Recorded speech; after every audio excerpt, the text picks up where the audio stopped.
We're on. All right. Looks like we're live. Welcome to Balticon 54, the virtual Balticon, the Pandemicon. It is 11 a.m. May 24th, 2020, and I am here to moderate. That's the word I'm looking for. Moderate Sandbox versus Plot Point campaigns in tabletop games, and I am joined by Chooch. Is it Schubert? Is that right? Yes. Okay. Chooch Schubert, that's correct. Yeah. Hey, Chooch, tell us a little bit about yourself. Yeah, I'm primarily a musician. I'm a podcaster. I'm a gamer. So I've been playing role-playing games, tabletop games since D&D basic set, like way back. Back in the day. All right, and Chris Lester is joining us. I'm a science fiction writer, a scientist by day, podcaster on the weekends, writer by night, and I have been playing role-playing games, not as long as Chooch has, but since second edition AD&D. Nice. Okay, and I guess I should introduce myself. Peter Bryant. I work for the new TSR Games as my second job. I'm not a scientist. I'm an engineer by trade, working for the U.S. Army. And I have been role-playing since 1980. I started with first edition AD&D, and then quickly moved on to other things within like 2 or 3 years, and then I barely even played D&D. I played at conventions every once in a while, but I've always, once I got into that, I started doing other things, and then I started making games. So, all right, so we're here to talk about Sandbox versus Plot Point campaigns. I'd like to remind everyone, if you want to ask questions, we're open to questions, but put them in the Q&A, not in the chat. I mean, not that we won't answer them in the chat, but we might miss them, because if people start chatting, it goes by really fast. The Q&A, it actually saves them for us, and we can answer them one at a time as they come along. So I'd like to open this up with defining what this means: sandbox versus plot point campaign. A sandbox is wide open. You can do whatever you want, just like a kid in a sandbox. Do whatever you want, go anywhere. There's really no big plan. There's stuff in the world, and then as you interact with it, the game master would then make things happen. Whereas a plot point is a very defined storyline, and you have to follow along that storyline. And of course, it's a spectrum, right? There's sandbox, plot point, and then everything in between. So it can be 50-50. It can be a very weak sandbox or a very, weak plot point. And I think that ties into, so Chooch, you've done some writing. Chris, you've written a bunch of novels. And I've done some writing. It actually ties into writing really well, right? Because a game master is kind of like a writer telling an interactive story. So I'd like to get your all's thoughts on that. Let's go from there. So either one. Let's do Chris. Go first. Well, so I've done both kinds of campaigns over the years. I ran a very tightly plotted D20 Modern campaign for about 4 years with a group of my friends back in California during grad school. And I had an overall beginning, middle, and end for where the story was going to go. I had key events that the characters were going to run into along the way. And when the players did something that I wasn't expecting, I often had to pause and completely just improvise like crazy, or I would have to do a whole lot of planning outside of game session, just kind of say, okay, guys, you're off the map. I need a day to figure out where we're going with this. Right. So that I could figure out how to incorporate the decisions the players had made into the ongoing story arc. I'm currently running a completely wide open sandbox game with my nephew and niece and sister-in-law, using the Monty Cook Games No Thank You Evil game set, which is a very cool simplified version of their cipher system for children. And it's there's a big world. There's lots of things that can be done in it, but the individual episodes don't really relate to each other. So each week I work on a small self-contained story for what's going to happen that week, and then the next week they're on to the next adventure, and there isn't really any sort of ongoing character development. Now, of course, that's starting to hybridize the longer we do this, because villains show up and they get a really strong reaction from the players, and then it's like, okay, I'm going to use this character again. You know, when you've got the evil wizard who you've turned into a bunny and then catapulted into the next state, of course he's going to come back and he's going to want revenge. Right. Yeah, I would imagine. That's why you if you can, you kill the bad guys that you mess with. You mess with them. All right, so Chooch, what do you think? Yes, definitely played in both, and I think that most players always think that they are in a sandbox, even if they're being railroaded. At least if you're a good DM, you don't let them know that they're being railroaded, right? Mm-hmm.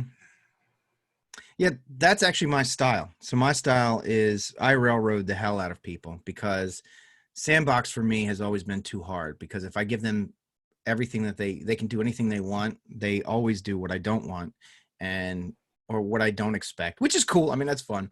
But I have found that what I do is I figure out what I need them to do and what I want them to do and what I've prepared. And then I let them make decisions. And no matter what they decide, it pretty much does what I want it to do. Like, okay, you can either go downtown or out to the country. My encounter is going to happen wherever they go. So it doesn't matter. It's just going to color whatever it is. Are they going to be fighting in a city or fighting in the woods? I don't know. But they're going to fight this person. This is what's going to happen. And I don't care where they go. And then they feel that they have agency, and they feel like they're making all the decisions and doing, and they're like, wow. So what would have happened if we'd have gone into the city? It's like, you never know. So I do a lot of that. And I think that comes a lot from running a lot of convention games. I found that style came to me of game mastering a number of years ago when I started running games at conventions, because it was sort of like a survival tactic against, because convention gamers will do anything. I mean, they're crazy. Because they don't care. They're not invested in the character. Character dies, no big deal. You know, it's just that session. I mean, a lot of them care, but you'll get those cowboys who they go wherever. Griefers. Yeah. So I learned how to do that, and I found that that's a really good gaming style, because it gives you the ability to plan an adventure and not have to like scramble, like you're saying, right? But it also gives the players the thought that they can do whatever they want. Now, obviously, I can't do that all the time for everything. They will make decisions I have not planned for, that I cannot plan for. And that's where you scramble, and you got to be sort of like, an Iron GM, where you're just like, all right, didn't think about you buying a tiger, but okay. Now there's a tiger. So, or whatever it is. No one's ever bought a tiger, but I think that it also depends a lot on the game system. Yeah. Certain game systems lend themselves really well to on-the-fly improvisation, and other game systems do not. On the pre-plan everything, because God help you if you have to improvise side of things, you have GURPS, where every single character is every NPC is detailed, in terms of a number of points that have to be balanced, and like everything has to be worked out in meticulous, eye-popping detail. At the other end of the spectrum, you have the cipher system, where every character, every challenge that they encounter just has a number assigned to it. Difficulty is 1 to 10. 1 is super simple, 10 is impossible. And so if they're dealing with a level 5 monster, then all of their attack rolls and all their defense rolls are going to be based on that difficulty number. And that makes it really easy to come up with things on the fly. So if the characters do something that you don't expect, you can, a bunch of level 3 bandits come out of the woods at you. It requires no prep time. I think, D&D was like that in a way. D&D was actually pretty easy to do. I mean, even though you had stats and everything, if you were a game master, you could just assign like a hit die to something, right? And that was fairly easy. But I found that I love Savage Worlds is my favorite game to run at conventions. I like running it for a long campaign is difficult, and my group has tried it a couple times. It's been okay, but it doesn't really stick. We're a different kind of gamer. But I love running it as a game master at conventions because it's so easy. And if the players are having too easy of a time, it's easy for me to just step it up a notch and like, okay, I need to set my. That was something else I want to bring up. The setting this what I call the stress level. So I like to set a stress level. I want you to be this stressed. And when I'm running a campaign, I keep that stress level by, okay, they handled those last enemies too well. There's going to be twice as many this time, right? Even though that's not written down, I'm just going to double the number, or I'm going to like add a few more, or increase the difficulty a little bit. So that is where the stress level can actually balance the fun out, because it's no fun if it's too easy, and it's also no fun if it's too hard, Yep. But yeah, Savage Worlds is fantastic for that. And there's several. Fate's pretty good for that, I think. What else is good for that? Like Feng Shui was kind of good for you. You guys ever play Feng Shui? I have not. Okay. Now it was a fun game. I think it was like maybe the first Fudge-like game where it's your roll is a 0. Like everything's like you roll 2 dice and one's an add and one's a subtract. And then your average is 0. So I think it was the first one like that. It was like a Kung Fu Action Hour type game. Interesting. But where do you guys see where the system can hold that back? Like what kind of things about a system can make that on the fly running difficult? I think if monsters have special abilities that short circuit some things that the players can routinely do, thinking of like spell resistance in D&D, or immunity to certain kinds of energy attacks. If you don't know as a DM what spells the wizard is going to prepare in a given day, and then you throw at them an enemy that happens to be immune to fire, and all of the spells he prepared that day are fire attacks, they're going to have a really bad time.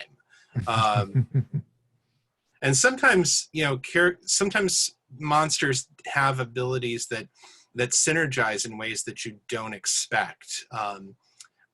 When I was running my D20 Modern campaign, I had some characters who had gotten to pretty high level. These guys were around level 15 to 17, and they were regularly wiping out monsters that had challenge ratings of 20 or 21.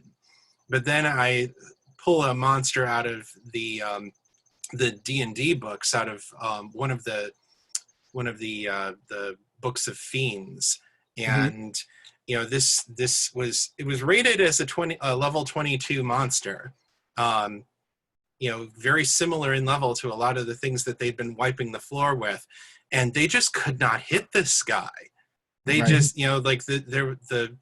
there was something about his stats that just made it almost impossible for them to beat him, and it was going to be a total party kill if I had kept that encounter going.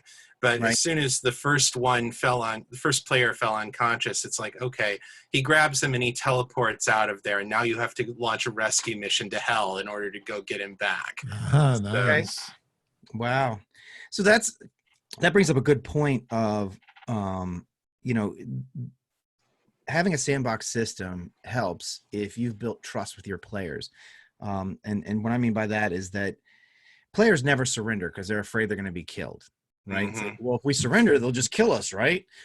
But if you build the trust in the players, because we have that. We are, in a lot of games that we run, we are okay to get captured sometimes. It's like, and it depends on the adventure. You have to gauge it, right? Because if you're going up against a cult, and you're trying to stop them from summoning a god, surrender is probably not a good time for that.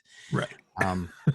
But like, if you are going up against, I don't know, you're doing something and the police show up, surrender, like, because that escalates to that's the ultimate escalation.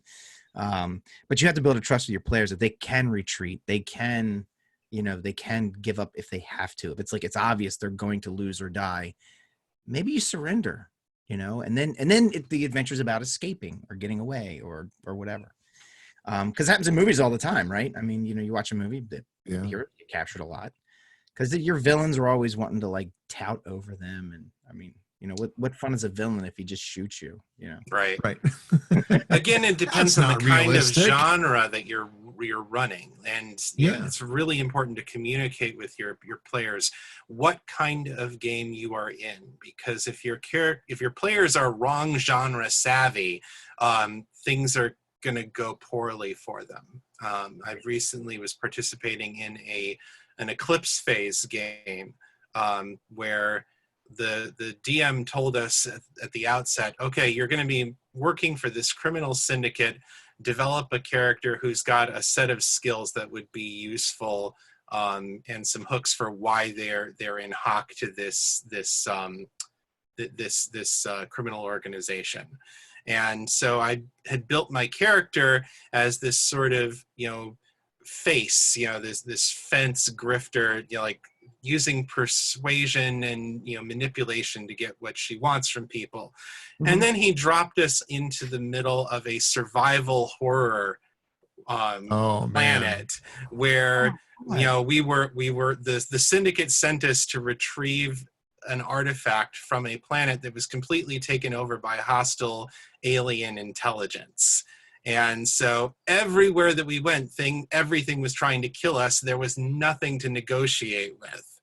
And it because I knew that this was a game of transhuman, survival, I knew that there was at some point we were going to run into the bad, into the eldritch horror type stuff. I didn't expect it from day one. But it made for some very realistic play for me, because it was like my character was completely not set up for this mission. She was only sent on this because they had no one else, and she was expendable. And so it's like, okay, whatever I'm gonna do, have to do to get off this planet, I'm gonna get off this planet. And we reached a point where we found a smuggler who was going onto the planet to grab alien artifacts and steal them off world in order to sell them. And I managed to finally use my character's sweet talking abilities in order to get in good with this pilot, and persuaded him to take us off world. And we had to leave 2 of our NPCs on the ground in order to get out of there, because they were not going to abandon their mission. And she's like, that's fine. You can be mad at me. I'm going to do what I have to do to survive, because this is not my wheelhouse, and I'm getting the hell out of here, and I'm protecting the people that that came here with me. Sure. Nice. Sure. Yeah, it'd be like if somebody said, we're going to be playing excuse me, in a cyberpunk type genre, right? And you're like, okay, great. We'll make up a Netrunner. And they're like, you start the game and it's like, oh, well, it's cyberpunk era, but it's a zombie infestation. It's like, wait a minute, wait. I'm playing a Netrunner. I can't fight zombies. Netrunner. And now you instantly time travel to the medieval period. Right. Like, what? Right. So, there's system, right, that dictates that. But, we're getting into setting, right? So what settings are more ripe for Sandbox, and which ones are more ripe for plot point, right? So I think I'll start with, games like, I would say games like Dune and maybe The Expanse. These like hard sci-fi would probably be better set for plot point than Sandbox. Mainly because, if you're playing in Dune's a very, very specific setting. There's very specific things that are going on. You can't just like do whatever you want. There's houses and travel's not that easy. You got to travel through the Union and such. And The Expanse is the same way. We're going to fly to another place. All right. 6 months later, you arrive. It's not space opera. But stuff like Star Wars could be, if you're playing Star Wars, that could be very Sandbox. It'd be super Sandbox. D&D obviously is very Sandbox. You've just hit on the key, which is the mobility of the players. Yeah. If the characters have the ability to walk away from their current situation, whether that's riding off into the sunset or taking the jump point to the next system, Sure. then you have a lot of potential for a sandbox system, and a highly railroaded plot in those circumstances is going to feel really artificial to the players, because they're like, why are you making us go this way when we could literally go any direction that we want to go? But in those same settings, you stick somebody into a dungeon crawl where, like, okay, we have an objective and it's at the other end of this dungeon, then that naturally lends itself to a much more linear kind of storytelling. You might go right or left, but eventually you're going to get to the end of the dungeon. So, if you need to have your characters, be following a particular plot line, a particular series of events, then you need to present a plausible in-story reason why they don't just cut and run. What's in it for them? Why are they motivated to stay with this story that you have created for them? Yeah, the carrot and the stick, right? So you got to you need to have emotion be their driving force or something, instead of the law or instead of some function of the universe. Yeah, that's really good. I think we've hit the crux of the whole thing. You're right. Mobility, right? What are you able to do and get away with? If you are able to do an action and then go somewhere where there's no consequences, right? Like in Star Wars, you rob I don't know, let's say you're playing like a solo type adventure and you rob a bank, right? And then you just hyperdrive out of there and you go somewhere else, and then they can't track you and they don't know where you are, and it's like, so great, so you can do whatever you want. Why would you be tied down to a very constricting adventure?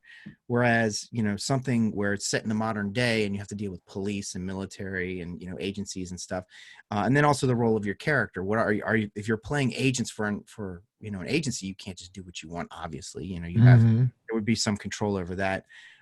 So those two things would lend themselves. I think that also touches on the fact that if you're going to play in a sandbox type adventure where you can go anywhere and do anything, you do have to have a strong character concept. Because otherwise, how do you decide what it is you do? If you don't, then you're like total chaos. And the whole party's total chaos at that point. You can't sandbox because you don't really know what you would do, because your character and your concept would drive the motivation, because you can do anything you want. Well, what would you do? Well, I don't know what my character would do because I haven't developed them. So I think the more sandbox you want to be, the more complex your character has to be, right? I mean, if you want to have a good time. I think at the very least you have to have certain core values worked out for your character, like what are their key objectives. And this is something Eclipse Phase does really well, where they have you define at the beginning like 3 points, 3 things, values, ideals, goals, and such that your character is plus or minus, things they're working towards and things that they're trying to avoid. So maybe your character is pro pro-Android rights and anti-slavery. And so if you are presented with an opportunity to break up a slaver gang or to liberate a group of artificial intelligences, then that's something your character is going to want to do. Yeah, that makes sense. That makes great sense. And like backgrounds, Cyberpunk was good for this. They had that you go through a background tree, and there's a bunch of games that have done that. I always love that. I love having something in my character's past because it helps color your future. Yeah. I did this. I fought in the war as a young man. So then, your character has opinions about war and about that war. So that gives the game master something to hang stuff off of. And if you are the game master, you can just ask your players to develop these things, even if it's not a requirement of the system. Sure. Yeah. My favorite system in that regard that I've ever played is Traveler. Yeah. Session 0 for Traveler, where it's actually built into the game that characters have shared background connections. Right. And they've been, where you can't die during making your character. You can. Poor Traveler.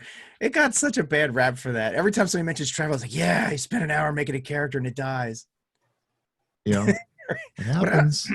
do they still have that? I thought they took that out. I thought in the later editions Yeah, no, there's been, very numerous editions, but it had a kind of a relaunch like 5-6 years ago, and a new edition that's streamlined some things.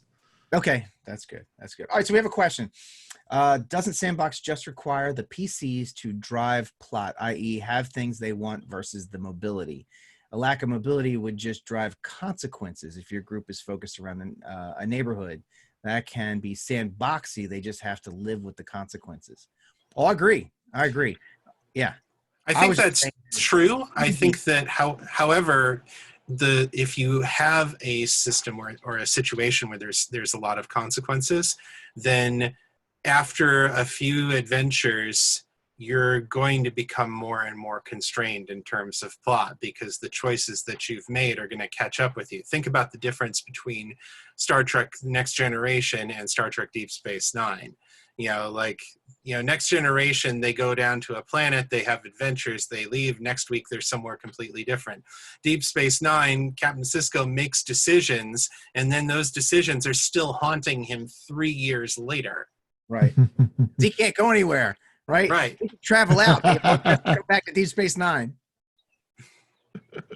Yeah, absolutely. So yeah, like players driving plot points is a great thing, and I think that a good DM is going to incorporate the consequences of players' decisions, regardless of what kind of campaign that they're running.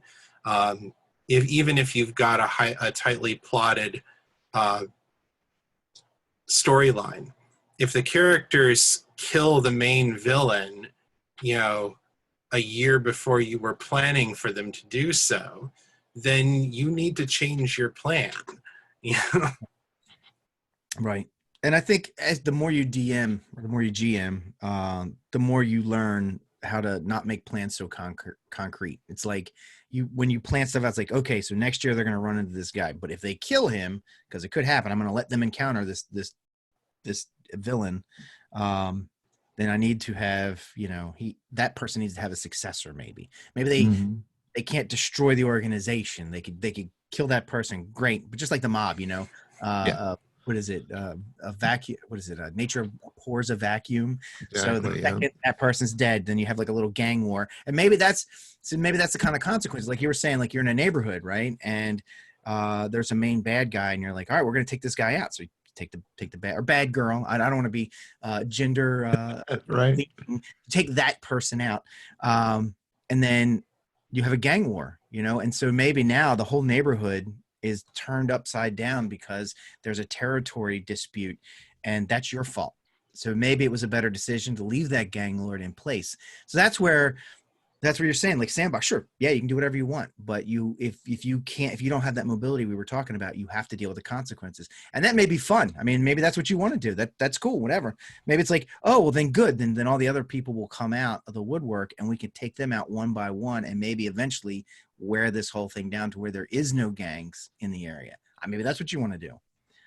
But as a game master, if people are doing crazy stuff like that, you have to make them pay for it. They are going to suffer. Yeah. There will be suffrage for it.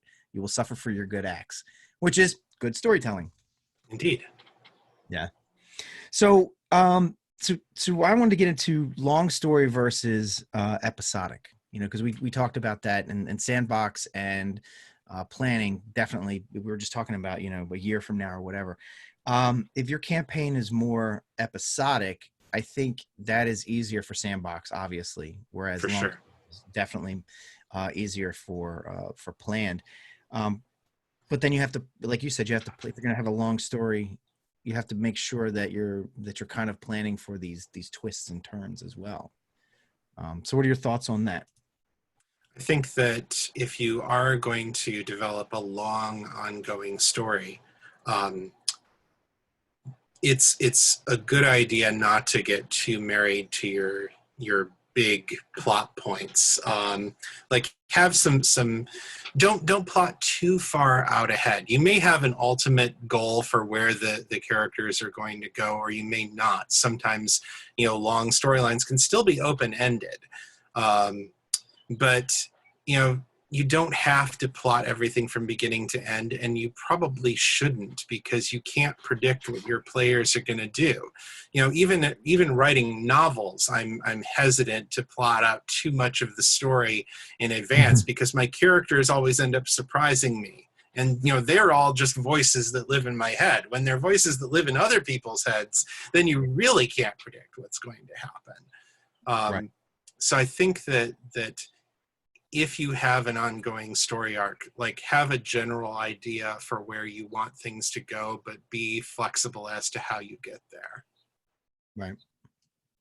Makes a lot of sense. And now I'm kind of thinking of this in terms of filmmaking, where you have the big tentpole action movie versus indie, and the big giant whiz bang. Everything is designed around set pieces, right? And the plot is almost secondary to get everything into those set pieces. Right. And indie is more exploring feelings and moving around, and it's less it's more amorphous. Well, I think that this brings up actually an important point as a DM, which is your plot is always secondary. Rule number one is the players need to have fun. Yeah. If your players are having fun and they've completely, derailed your campaign, then adapt to your players. And if you're not having fun, then you've got the wrong group of players for you. But you can't. You are not as the GM. You are not a lone storyteller standing in front of a fire, spinning out this grand epic for the awe of your audience. They are not mere spectators to your genius. They are your collaborators, and they're there to partner with you in telling a story. So you need to remember that and respect them as partners and as co-collaborators with you in the story that you're telling. Right. And you'll get different kinds of players too. Like in our group, we have active players and we have passive players, and that's how they want to play. We have one of the guys in our group. He doesn't want to spend a whole lot of time story developing. He literally just wants to be a participant. That's where he's happy. He's like, give me stuff to kill, point me in the right direction. I'll act on whatever. He's like, whatever you do with the story, I'm good. I'm following along. And we have other players who are absolutely not like that. They drive the story. So we have actually a good group. It works out nicely. You have people who want to take the lead, and you have people who are like, okay, good, take the lead. That's what I want you to do. I'm quite happy just being here playing. And so it makes it easy for our game masters, like, because we take turns. There's 3 of us. There's up to 5 in our group at any given time, depending. And we have 3 people who like to GM and 2 people who just like to play. And I play more than I GM. I generally like to play, but I'll take game master roles sometimes. The other 2, they love to develop these big stories and stuff. And I'm like, every time I try to game master, in our campaign, it's hard for me to do because there's all these stories going on. And I'm like, I don't know, and there's stuff they're not revealing, obviously. Right. And I'm like, I don't know what to do with this adventure, because like I don't want to like step on your toes, or so I have to think of something that's totally like a sideline story that gets us away from whatever it is that we're doing for me to run something. And I work a lot and I do my side stuff and everything, so I don't have a whole lot of time to prep as GM, but I like doing it. It's fun. But each person's group is going to be different. Absolutely, that's true. One thing to consider when you're deciding what kind of campaign that you run, if you have more of a flexible overall structure, more of an episodic structure, it's a lot easier to prep for. So if you don't have a lot of time as a DM, then it is a good idea to adopt a more episodic or sandboxy type format, because then you can pull off a pre-printed adventure off of the shelf, or go to drive-through RPG and download something and read through it the day before you're gonna run your game, and you could still have a fun game session, and you don't have to worry too much about where this is going long term. So I highly recommend that structure for busy GMs who want to play but don't have time to develop a grand sweeping epic. You know what I did that was kind of neat? It was a combination. It was kind of a 50-50 sandbox and plan. We were playing a campaign of 7th Sea and the second edition. And our game master, we've been playing it for a while, and our game master got tired of being in the 7th Sea world, so we wound up traveling to some other place, and we were in sort of like basically in D&D. So we're 7th Sea characters in D&D. We're still playing the 7th Sea system, and I thought it would be fun because we started doing some D&D modules, that was really interesting. 7th Sea characters in D&D modules. So I thought, I went back to my youth and I'm like, God, I used to love Barrier Peaks. So I bought the big fat new Barrier Peaks from Goodman Games. I think it's Goodman Games. And I was like, yeah, you know what? You can't go back home. That module was great back in the day for D&D, but it is, for one, it is a really long module. I don't understand how they played that at conventions. That is a like 2 or 3 day module if you play it properly. And with 7th Sea character, it was very interesting, but I had to weave a bit of a story into it, which was cool. It was a lot of fun. But I put in, there's a mind flayer in it, and I turned the mind flayer into a villain. So he wasn't just an encounter. He actually encountered them throughout the thing several times and was kind of messing with them. He knew they were from Outer World because he's from Outer World, right? And he was trying to figure out how they got there and how he could get out. So I turned it into a story, because to just play it is like, it's literally just a straight up dungeon crawl. Go to this room, kill this monster. Go to this room, kill this monster. But that was fun. Have you guys ever done that? Have you ever taken a module and like put in narrative elements and turned what's going on into there and customized it for your game, for your characters? Oh, absolutely. Yeah. Okay. Yeah. I think that's always a great launch point, right? Use it kind of as a template and riff from there.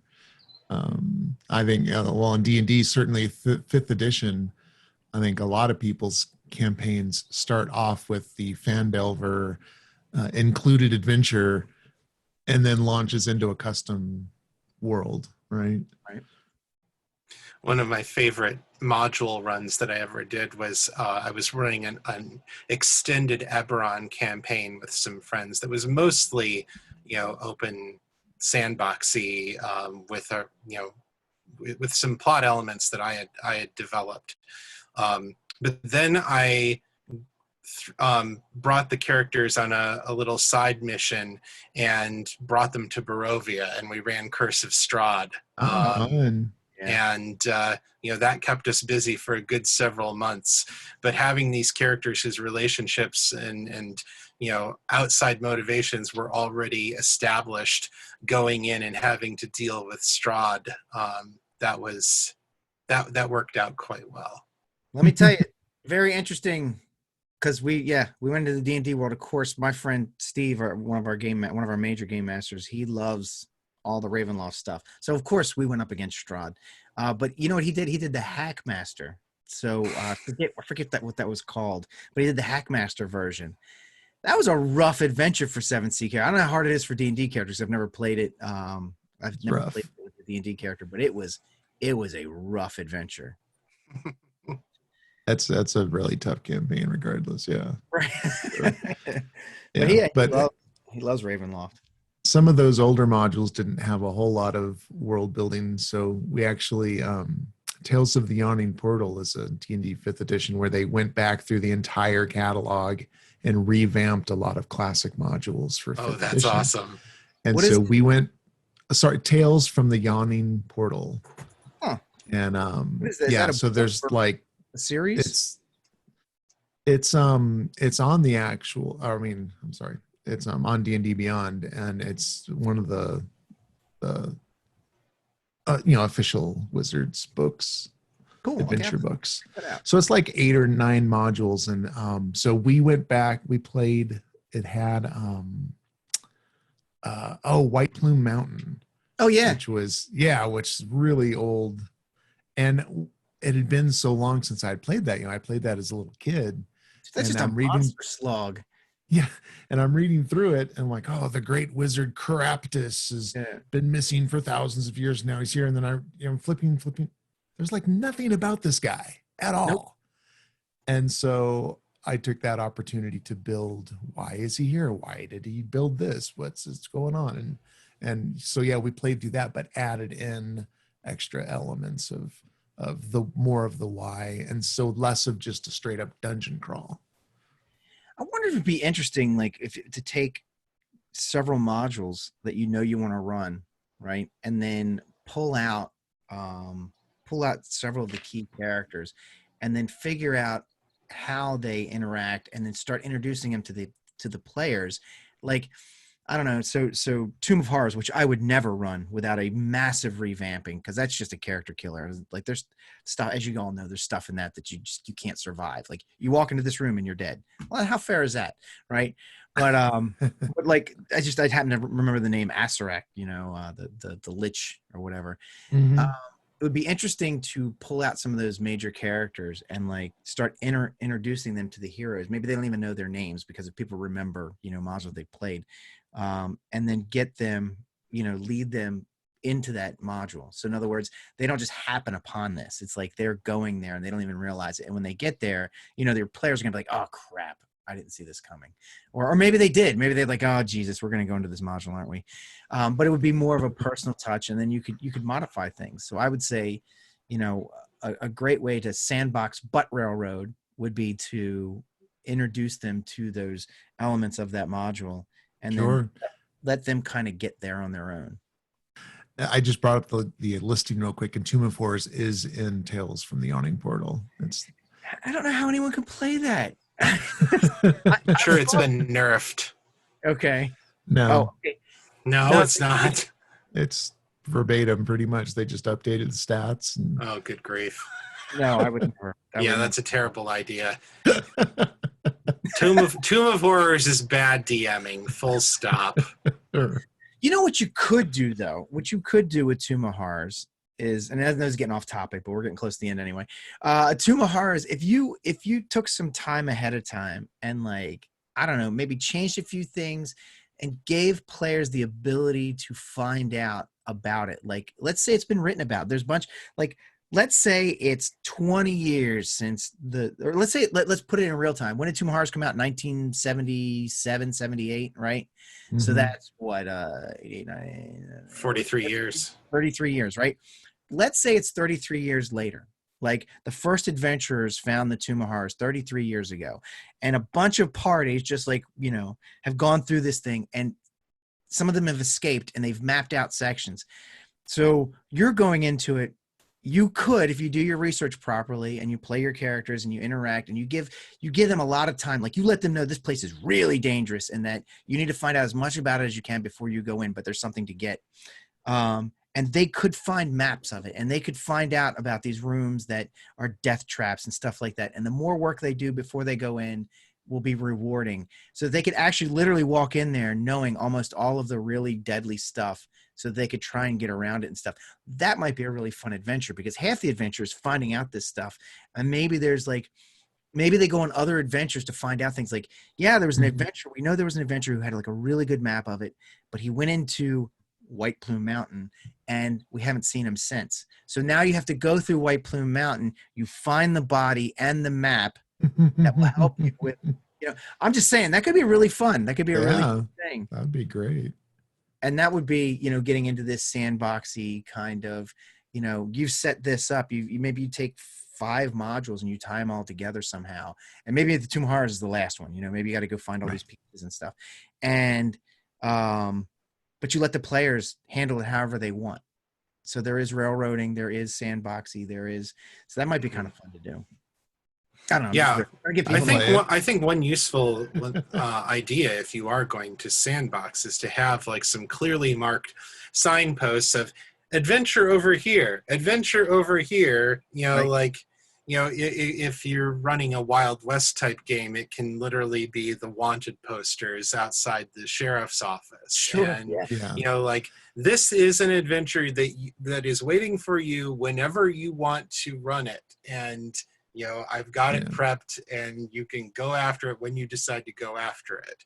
Yeah, you have to have lots of clear plot hooks, and I say you need to have many, have 3 different types of hooks: a super strong, obvious hook, and then a couple more less obvious that all go to the same place. So they're kind of hearing bits and pieces from different people, and if they need to find something, they find it.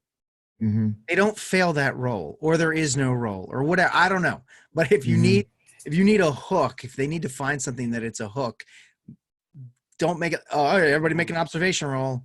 Oh, you failed it. Okay, it's like no, they need that.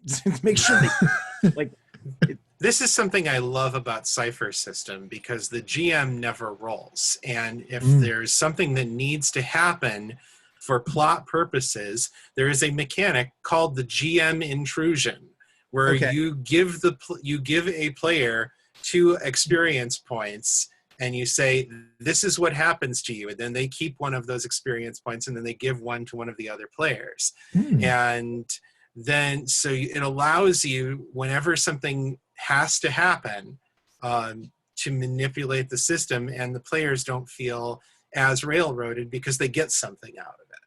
Okay, that's cool. That actually leads itself to be a sandboxy system. I see what you were saying about that. So that's a sandboxing tool. It is. Everything about the Cypher system was built to allow the GM to run things quickly and with lots of improv, and giving the players a feeling of maximal control. So players make all the dice rolls. If they are attacked by an enemy, they make a defense roll. If they attack an enemy, they make an attack roll. And so the DM makes things happen through the use of intrusions. And so that it works really well if you like DMing on the fly. Sweet. I'll have to try that out. I've never played it. We'll have to try that. All right, so we've got the 5-minute warning about a minute ago. So I want to make sure that we all have an opportunity to talk about the things that we're doing, who we are, and promote anything that we're doing. So I'm going to start with Chris. Go ahead and tell everybody what you do and why they should come check you out.